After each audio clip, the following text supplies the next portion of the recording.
Buenas tardes, hoy tenemos nuestro estudio número 10 de Génesis, del 41 al 44.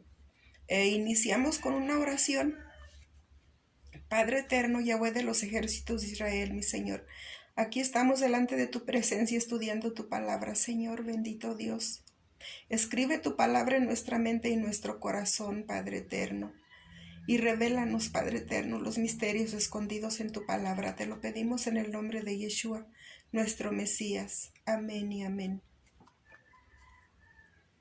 Bueno, empezamos con Génesis 41, 1. Y dice, aconteció que pasados 2 años tuvo Faraón un sueño. Le parecía que estaba junto al río. La escritura siempre ha de tener algo valioso para nuestras vidas. Esta larga espera de José y este momento nunca marca el inicio de su verdadera vida, preparado por los duros acontecimientos vividos. Podemos concluir que estaba listo para su ministerio salvador. 17 años de rechazo de sus propios hermanos, huérfano a corta edad, y la sobreprotección paternal da inicio a 13 años de infamias, servidumbre y esclavitud. En medio de este desolador panorama y nada envidiable vida, la mano del Todopoderoso estuvo formando a plenitud y con lujo de detalles el carácter correcto de aquel que vería cumplidos cada uno de sus sueños. José estaba listo para asumir el papel por el cual había sido traído a la vida. En Lucas 3:23 dice, Yeshua mismo, al comenzar su ministerio, era como de 30 años, hijo según se creía de José, hijo de Elí. En Lucas 2:42 dice, cuando tuvo 12 años, subieron a Jerusalén conforme a la costumbre de la fiesta. En Lucas, y Yeshua crecía en sabiduría y en estatura y en gracia para con Dios y los hombres. En Lucas 2:52. Dice, Yeshua crecía en sabiduría y en estatura y en gracia para con Dios y los hombres. En Génesis 41:8 dice, sucedió que por la mañana estaba agitado su espíritu, y envió e hizo llamar a todos los magos de Egipto y a todos sus sabios, y les contó Faraón sus sueños, mas no había quien los pudiera interpretar. A Faraón no había nadie que pudiera interpretar a Faraón. Los sueños de Faraón lo habían turbado en gran manera. El mensaje espiritual que traían los sueños, ningún mago ni adivino podía interpretarlos. En Isaías 49:6 dice, poco es para mí que tú seas mi siervo, para levantar las tribus de Jacob y para que restaures el remanente de Israel. También te di por profeta a las naciones, para que seas mi salvación hasta la postrero de la tierra. En Génesis 41:12 dice, estaba ahí con nosotros un joven hebreo, siervo del capitán de la guardia, y se lo contamos, y él nos interpretó nuestros sueños y declaró a cada uno conforme a su sueño. Este era el momento que Yahweh había establecido para que José saliera a cumplir con el propósito por el cual había sido creado. Este es el comienzo del ministerio de José. Salvar al mundo de la hambruna. ¿Te has preguntado para qué Yahweh te dio vida en este tiempo? En Jeremías 1:5 dice, antes que te formase en el vientre te conocí, y antes que nacieses te santifiqué, te di por profeta a las naciones. En Génesis 41:16 dice, respondió José a Faraón, diciendo, no está en mi mano, no está en mí. Respondió José a Faraón diciendo, no está en mí, Dios será el que dé respuesta propicia a Faraón. José reconoce que la habilidad de interpretar los sueños no era por sí mismo, sino que venía de Yahweh, porque a uno se le da palabra de sabiduría por medio del Espíritu, pero a otro palabra de conocimiento, según el mismo Espíritu, y a otro fe por el mismo Espíritu, y a otro dones de sanidad por un mismo Espíritu, a otro el hacer milagros, y a otro profecía, a otro discernimiento de espíritu, y a otro géneros de idiomas, y a otro interpretación de idiomas. Pero todas estas cosas las realiza el mismo y único Espíritu, repartiendo a cada uno en particular como él designa. En Génesis 41:25 dice, entonces respondió José a Faraón, el sueño de Faraón es uno mismo. Dios ha mostrado a Faraón lo que ha de hacer. Después de contarle Faraón a José sus sueños, José le anunció el mensaje. Había una relación en ambos sueños, ya que se trataba de un mismo mensaje. Estaba Faraón siendo informado de lo que pasaría muy pronto, y recaería sobre Faraón toda la responsabilidad de su pueblo. Si no actuaba con rapidez y sabiduría, el tiempo estaba medido. En Génesis 41:29 y 30 dice, he aquí, vienen 7 años de gran hambruna en toda la tierra de Egipto, y tras ellos seguirán 7 años de He aquí vienen 7 años de gran abundancia en toda la tierra de Egipto, y tras ellos seguirán 7 años de hambre, y toda la abundancia será olvidada en la tierra de Egipto, y el hambre consumirá la tierra. Vemos cómo a causa de los hijos de Israel se dan todas las cosas, y por preservar Yahweh al pueblo de su propósito, las demás naciones serían bendecidas. En Deuteronomio 28:1 dice, acontecerá que si oyeres atentamente la voz de Yahweh tu Dios, para guardar y poner por obra todos sus mandamientos que te prescribo hoy, también Yahweh tu Dios te exaltará sobre todas las naciones de la tierra. Y dijo Faraón a sus siervos, ¿acaso hallaremos a otro hombre como en quien esté el Espíritu de Dios?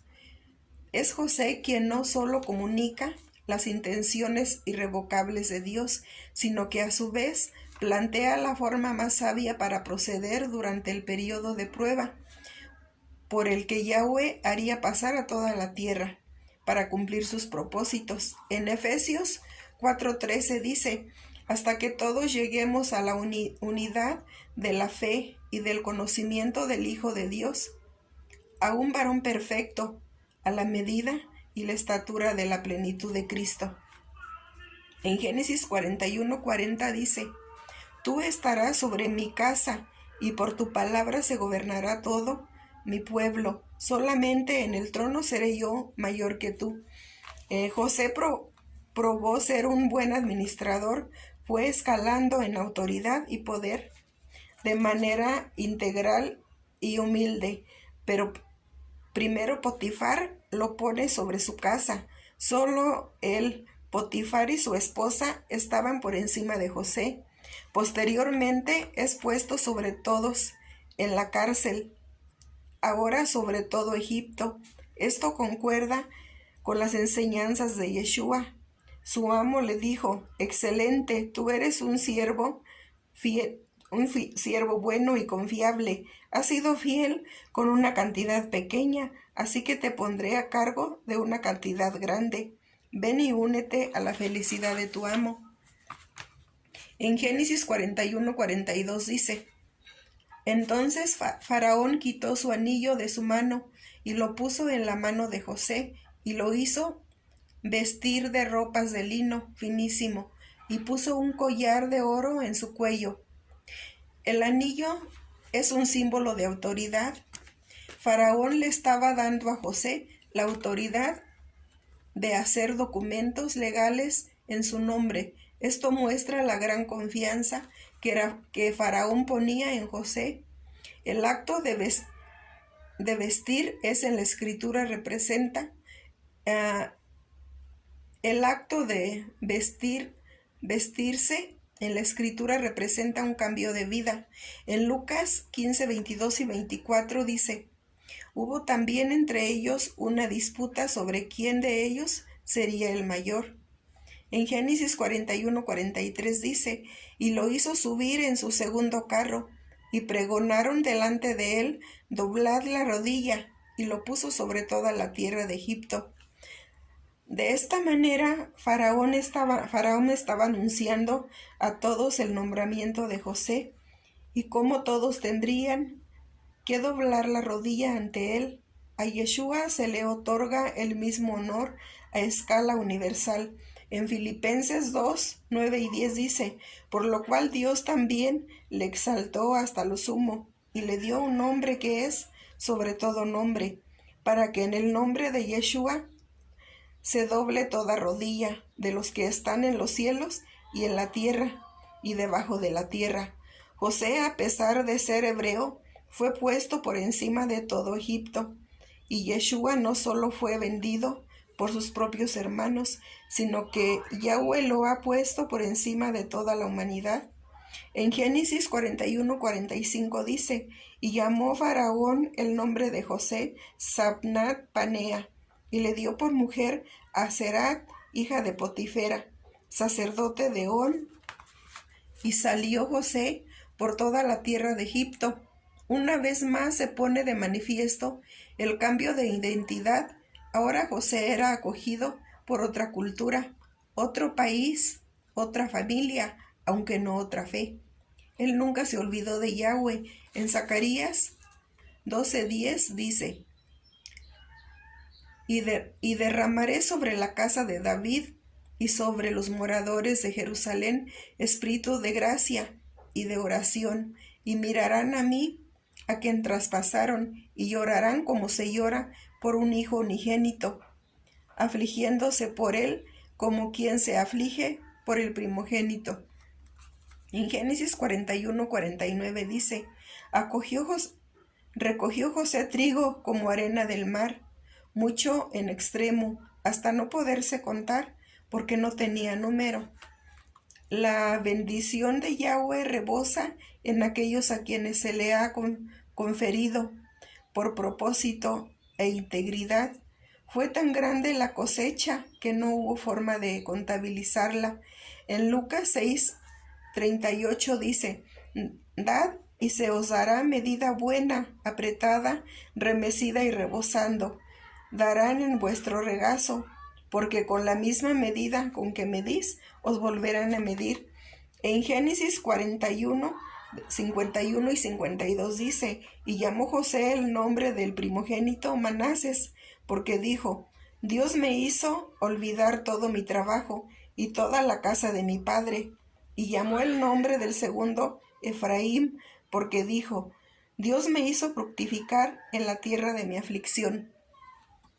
Yahweh le había reconfortado por todas las adversidades que había sufrido, tanto en Egipto como por parte de sus hermanos en la casa de su padre.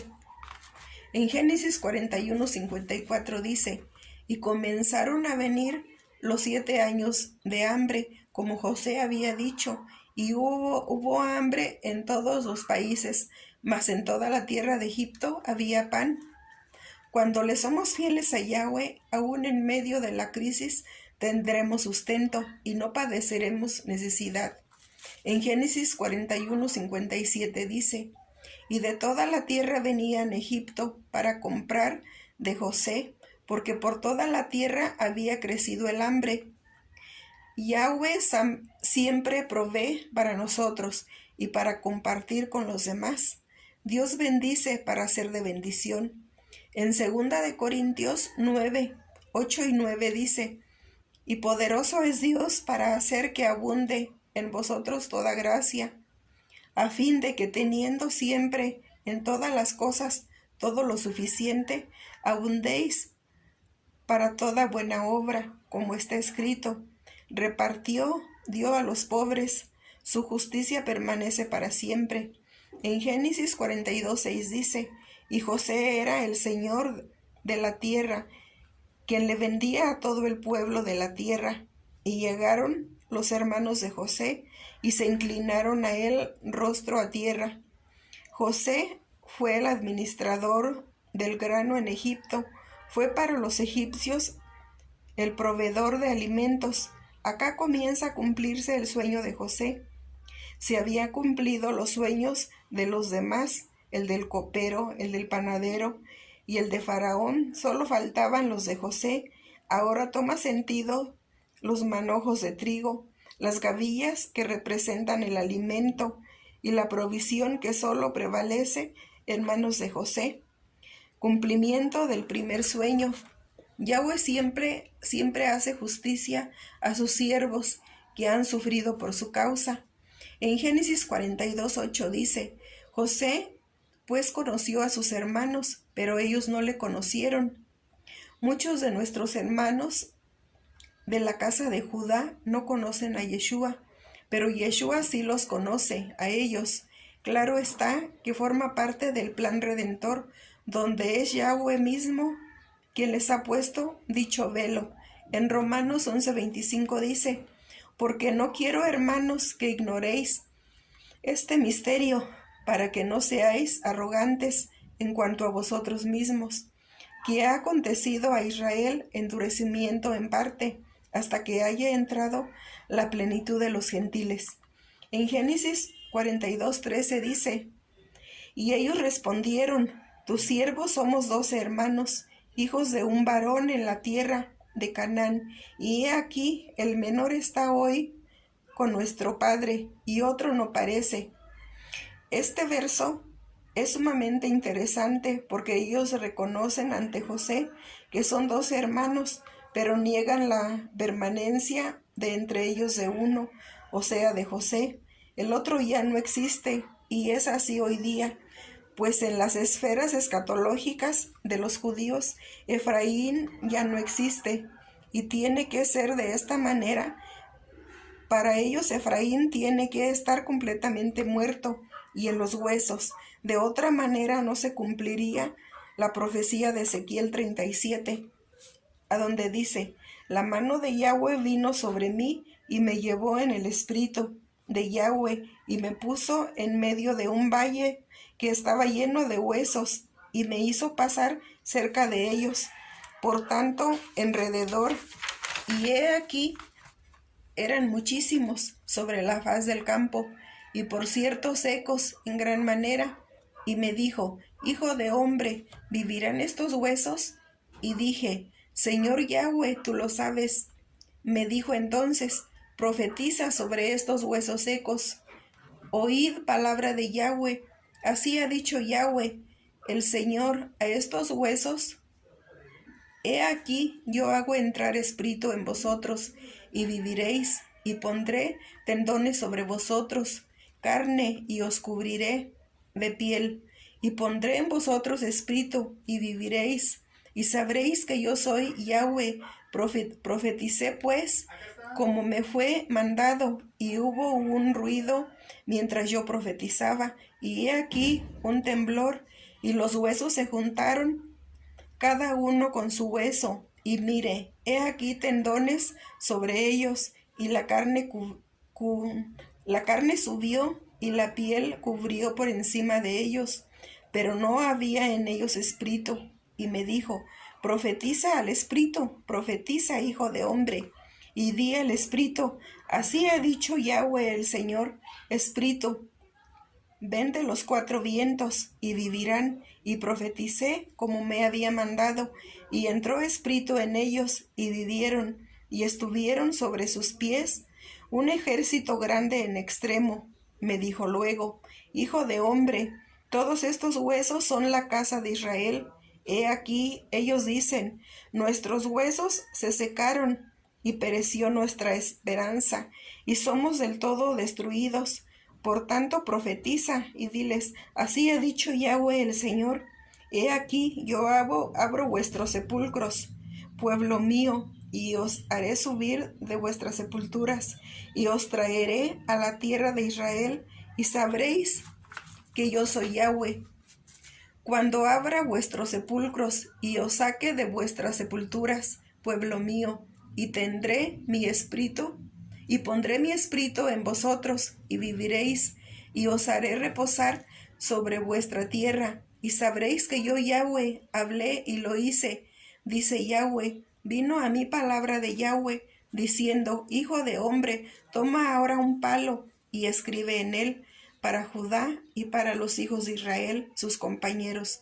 Toma después otro palo y escribe en él, para José, palo de Efraín, y para toda la casa de Israel, sus compañeros. Júntalos luego el uno con el otro, para que sean un solo palo, uno solo, y serán uno solo en tu mano. Y cuando te pregunten los hijos de tu pueblo, diciendo, ¿no nos enseñarás qué te propones con eso? Diles, así ha dicho Yahweh el Señor, he aquí yo tomo el palo de José que está en la mano de Efraín y en las tribus de Israel sus compañeros, y los pondré con el palo de Judá, y los haré un solo palo, y serán uno en mi mano, y los palos sobre los que escribas estarán en tu mano, delante de sus ojos, y les dirás, así ha dicho Yahweh el Señor, he aquí, yo tomo a los hijos de Israel de entre las naciones, a las cuales fueron, y los recogeré de todas partes, y los traeré a su tierra, y los haré una nación en la tierra, en los montes de Israel, y un rey será a todos ellos por rey, y nunca más serán divididos en dos reinos, ni se contaminarán ya más con sus ídolos, con sus abominaciones, y con todas sus rebeliones, y los salvaré de todas sus rebeliones, con las cuales pecaron, y los limpiaré, y me serán por pueblo, y yo a ellos por Dios. Mi siervo David será rey sobre ellos, y todos ellos tendrán un solo pastor, y andarán en mis preceptos, y mis estatutos guardarán, y los pondrán por obra. Habitarán en la tierra que di a mi siervo Jacob, en la cual habitaron vuestros padres. En ella habitarán ellos, sus hijos y los hijos de sus hijos, para siempre, y mi siervo David será príncipe de ellos para siempre, y haré con ellos pacto de paz, pacto perpetuo será con ellos, y los estableceré y los multiplicaré, y pondré mi santuario entre ellos para siempre, estaré en medio de ellos, mi tabernáculo, y seré a ellos por Dios, y ellos me serán por pueblo, y sabrán las naciones que yo Yahweh santifico a Israel, estando mi santuario en medio de ellos para siempre. En Génesis 42, 17 y 18 dice, entonces los puso juntos en la cárcel por 3 días, y al tercer día les dijo José, haced esto y vivid, yo temo a Dios. De la misma manera Yahweh ha tenido bajo custodia y especial cuidado a las 10 tribus a lo ancho de la dispersión estos 2000 años. En Hechos 3:19 dice, así que arrepentíos y convertíos para que sean borrados vuestros pecados, para que vengan de la presencia del Señor tiempos de refrigerio. En Marcos 16, 15 y 16 dice, y les dijo, id por todo el mundo y predicar el evangelio a toda criatura. El que creyere y fuere bautizado será salvo, mas el que no creyere será condenado. En Génesis 42, 21 dice, y decían el uno del otro, verdaderamente hemos pecado contra nuestro hermano, pues vimos la angustia de su alma cuando nos rogaba y no le escuchamos. Por eso ha venido sobre nosotros esta angustia. El primer paso para quedar absueltos en el juicio de Yahweh es el arrepentimiento. Fue eso precisamente lo que comenzó a pasar aquí. Ellos reconocían que la justicia divina había venido sobre ellos por haber hecho semejante atrocidad con su hermano. En Galatas 6:7 dice: no os engañéis, Dios no puede ser burlado, pues todo lo que el hombre sembrare, eso también segará. En Génesis 42:24 dice: y se apartó José de ellos y lloró. Después volvió a ellos y les habló, y tomó de entre ellos a Simeón y lo aprisionó a vista de ellos. Oír la conversación de sus hermanos, José fue grandemente conmovido. Al no querer ser visto por sus hermanos, conmovido se apartó de ellos y dejó prisionero a Simeón como garantía de que ellos volverían. En Génesis 42:25 dice: después mandó José que llenaran sus sacos de trigo y devolviesen el dinero de cada uno de ellos, poniéndolo en su saco, y les diesen comida para el camino, y así se hizo con ellos. La misericordia debe prevalecer siempre sobre la ira, independientemente de la falta que cometieron con su hermano. Éste les miró con amor, suplió sus necesidades de manera gratuita y sobreabundante. Esto es gracia. De la misma manera, Yahweh muestra su benevolencia con su pueblo, aun cuando éste se alejó de sus leyes, a pesar de que hoy en día un gran por ciento de la población israelita en el mundo vive en desobediencia a las leyes y mandamientos de Yahweh. Siguen siendo el pueblo escogido, siguen siendo cuidados y preservados por el Altísimo. En Romanos 11:2 dice: no ha desechado Dios a su pueblo, al cual desde antes conoció. ¿O no sabéis qué dice de Elías la Escritura? ¿Cómo invoca a Dios contra Israel, diciendo: Yahweh no ha repudiado a su pueblo, al cual escogió de antemano? En Génesis 42:30 dice: aquel varón, el Señor de la tierra, nos habló ásperamente y nos trató como a espías de la tierra. José no fue reconocido por sus hermanos en su primera visita. Tal es así que el mensaje que llevaron de él a su padre fue totalmente negativo. Así hoy en día muchos de nuestros hermanos de la casa de Judá hablan cosas negativas de nuestro Señor Yeshua, porque aún José les ha revelado, aún no se les ha revelado. En Génesis 43:16 dice: y vio José a Benjamín con ellos, y dijo al mayordomo de su casa: lleva a casa a estos hombres, y degüella una res y prepárala, pues estos hombres comerán conmigo al mediodía. Esta escena nos muestra proféticamente lo que pasará cuando Yeshua vuelva. En Apocalipsis 19:9 dice: y el ángel me dijo: escribe, bienaventurados los que son llamados a la cena de las bodas del Cordero. Y me dijo: estas son palabras verdaderas de Dios. En Génesis 43:26 dice: y vino José a casa, y ellos le trajeron el presente que tenían en su mano dentro de la casa, y se inclinaron ante él hasta la tierra. Por segunda vez el sueño de José se cumple, solo que esta vez estaban todos incluido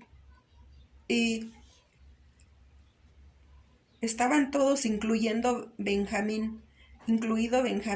El cumplimiento de los sueños seguía en proceso, los 11 manojos postrándose ante él. En Génesis 43:30 dice: entonces José se apresuró porque se conmovieron sus entrañas a causa de su hermano, y buscó donde llorar, y entró en su cámara y lloró allí. De la misma manera Yeshua lloró sobre Jerusalén, lloró por sus hermanos que no le reconocieron, lloró por lo que había de acontecerles, lloró por Israel y lloró en el Getsemaní. Esta manifestación sentimental de Yeshua nos permite entender hasta qué grado llegó la humildad del Creador del universo, bajando a la condición emocional de la criatura, realmente haciéndose semejante a los hombres en todo. En Filipenses 2, del 6 al 8 dice, el cual siendo en forma de Dios, no estimó el ser igual a Dios como cosa a que aferrarse, sino que se despojó a sí mismo, tomando forma de siervo, hecho semejante a los hombres, y estando en la condición de hombre, se humilló a sí mismo, haciéndose obediente hasta la muerte, y muerte de cruz. En Génesis 44:14 dice, vino Judá con sus hermanos a casa de José, que aún estaba allí, y se postraron delante de él en tierra. Este es otro evento profético, como se ha visto anteriormente. José es una tipología de Yeshua. Acá Judá se postra ante José. De la misma manera sucederá en el futuro, cuando la totalidad de la casa de Judá vendrá y se postrará ante el Mesías y reconocerá su señorío. Entonces dirá, bendito el que viene en el nombre de Yahweh. En Mateo 23:29 dice, ay de vosotros escribas y fariseos hipócritas, porque edificáis los sepulcros de los profetas y adornáis los monumentos de los justos. En Génesis 44:16 dice, entonces dijo Judá, ¿qué diremos a mi Señor? ¿Qué hablaremos? ¿O con qué nos justificaremos? Dios ha hallado la maldad de tus siervos. He aquí nosotros somos siervos de mi Señor, nosotros y también aquel en cuyo poder fue hallada la copa. Al final de los tiempos, nuestros hermanos de la casa de Judá reconocerán ante Yeshua, el Mesías, su iniquidad, y entonces las dos casas de Israel seremos un solo pueblo, con un solo pastor, como estaban profetizadas. En Isaías 11:13 dice, y se disipará la envidia de Efraín, y los enemigos de Judá serán destruidos. Efraín no tendrá envidia de Judá, ni Judá afligirá a Efraín. En Ezequiel 37:16 y 17 dice, ni Judá afligirá a Efraín. Hijo de hombre, toma ahora un palo y escribe en él para Judá y para los hijos de Israel, sus compañeros. Toma después otro palo y escribe en él para José, palo de Efraín, y para toda la casa de Israel, sus compañeros. En Juan 19:17 dice, y él cargando su cruz. Juan 19:17 dice, y él cargando su cruz salió al lugar llamado de la calavera, y en hebreo Golgota. En Mateo 27:35 dice, cuando le hubieron crucificado, repartieron entre sí sus vestidos, echando suertes para que se cumpliese lo dicho por el profeta. Partieron entre mí mis vestidos, y sobre mi ropa echaron suertes. En Efesios 2:13 y 14 dice, pero ahora en Cristo Yeshua, vosotros que en otro tiempo estabais lejos, habéis sido hechos cercanos por la sangre de Cristo, porque Él es nuestra paz, que de ambos pueblos hizo uno, derribando la pared intermedia de separación. Conclusiones. Para el padre de José fue como si lo recibiera de entre los muertos.